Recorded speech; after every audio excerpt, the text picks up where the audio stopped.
안녕하십니까. 2023년 2월 17일 금요일입니다. 코페스 동반자 채널에서 오늘은 호주 원자력 잠수함 도입의 딜레마, 그리고 미 영불 핵 잠수함의 문제점, 이런 주제로 말씀을 드리기로 하겠습니다. 우리가 언론을 통해서 호주가 프랑스와 원자력 잠수함 도입 계약을 했던 거를 미국과 미국이 하지 마라, 우리가 원자력 잠수함을 공급하게, 이렇게 해서 호주와 프랑스의 원자력 잠수함 도입 계약을 파기를 하고 금세 미국이나 영국에서 잠수함을 제공하는 걸로 알고 있었습니다. 그래서 호주가 곧 원자력 잠수함 보유 국가가 되는구나, 이런 생각을 했는데 이게 문제가 상당히 심각한 걸로 드러나고 있습니다. 그러니까 우리가 비핵 보유 국가들이 원자력 잠수함을 둔 게 그냥 되는 게 아니다, 이런 거를 여실하게 공부할 수 있는 기회가 된 게 아닌가, 이런 생각을 해보게 됩니다. 우선 미국에서 현재 건조하고 있는 원자력 잠수함은 버지니아급 블록 5입니다. 그런데 이 버지니아급 블록 5는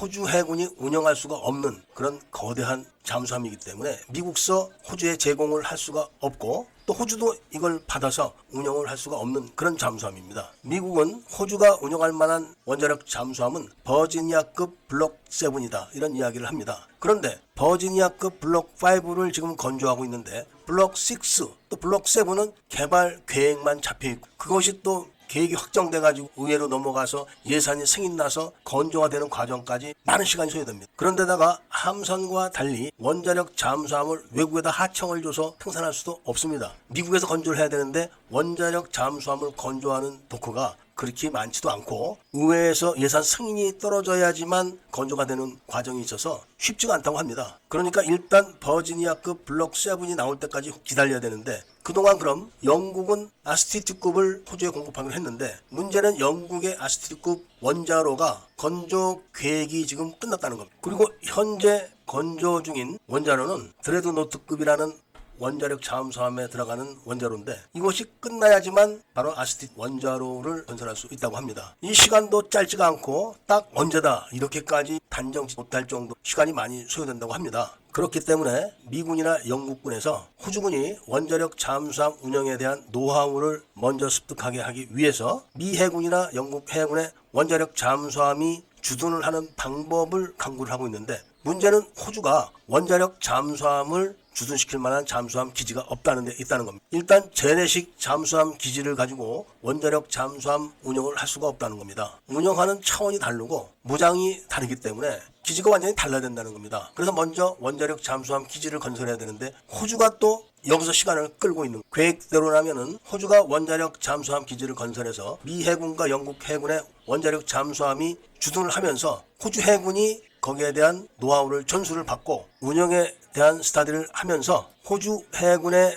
딱 맞는 원자력 잠수함의 기종을 결정을 하고 그때 건조를 해도 된다는 건데, 그것이 지금 호주와 미국과 영국의 사정에 다 맞물려서 시간이 많이 걸리게 되었다, 이런 이야기입니다. 그런데 미군이나 영국군이나 호주군 모두 다가 프랑스 원자력 잠수함에 대한 문제점에 공통된 견해를 갖고 있다고 합니다. 어찌되었든 간에 호주는 비핵 보유 국가이기 때문에 프랑스산 원자력 잠수함을 도입을 한다고 해도 프랑스산 원자력 잠수함이 전홍축 원자력 엔진을 사용하기 때문에 10년마다 프랑스의 잠수함을 보내서 완전 해체를 해가지고 연료를 충전해야 되는데 그게 2년 걸린다는 겁니다. 그러니까 매 10년마다 2년 동안 원자력 잠수함을 운영할 수가 없는 공백 기간이 있다는 것, 이 점을 심각하게 생각한다는 겁니다. 물론 미국이나 영국이 호주 해군이 운영하기에 딱 맞는 원자력 잠수함의 기종이 어떤 것인가 딱히 정확하게 발표는 하지 않았지만, 영국의 아스티트급 공격 원자력 잠수함을 채택을 한다고 해도 시간이 많이 걸린다는 겁니다. 그리고 현재 미국이 운영하고 있는 원자력 잠수함은 호주군이 운영을 할 수가 없는 규모라 호주군에게